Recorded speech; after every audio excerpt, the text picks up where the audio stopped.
ජේසු පිටායි ඔබ සියලු දෙනාට නව වසරට ඇතුල් වෙන්නට පෙර අපි සියලු දෙනා ආත්මයන් වහන්සේට යාඥා කරමුද. අංක 1. ආත්මයන්ණී ලබන්නා වූ නව වසරට පෙර ඔබ වහන්සේ මා තුළ වාසය කරමින් මා රැගෙන යන නිසා ස්තුති. 2026 දින දර්ශන පටන් ගන්නට පෙර මාගේ නිවසට හා අනාගතයට ඇතුල් වෙන්න. ඇති වාතාවරණය මුළුමනින්ම වෙනස් කරමින් ඔබ වහන්සේගේ ආශිර්වාදය මාගේ නිවස තුළ පිරෙන්නට ඉඩ සලසා දෙන්න. අංක 2.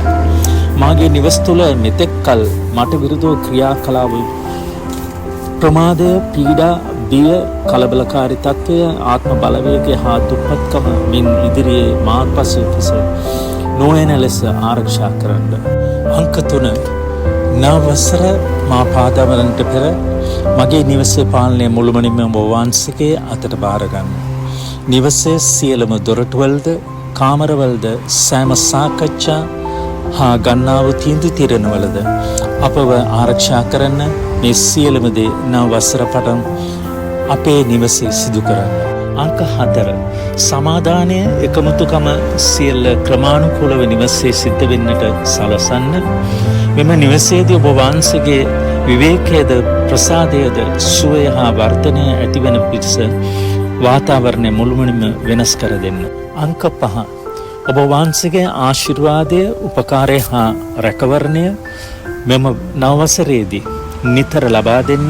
සතුට සමාදානය නිවස තුළ රජ කරවන්නට කෑම බීමෙන් කිසි අඩුවෙන් තොරවද අපේ නිවසට ඇතුල් වෙන අයට ඔබ වහන්සේගේ ආශිර්වාදය දැනෙන පිණිසද සලසන්න. දේශගුණ කාලගුණ විපර්යාසයෙන් අප සියල්ල ආරක්ෂා කර දෙන්න. මා තුළද නිවස තුළද නිතර වාසය කරන නිසා ස්තුතියි. ජේසුස් වහන්සේගේම නාමෙන් ආමෙන්. මේ මෙසේජ් එක අන් අයට ෂෙයා කර, ලයික් කර, කමෙන්ට් කරන නිසා ස්තුතියි. ඔබ සියලු දෙනාට ජේසු පිටයි.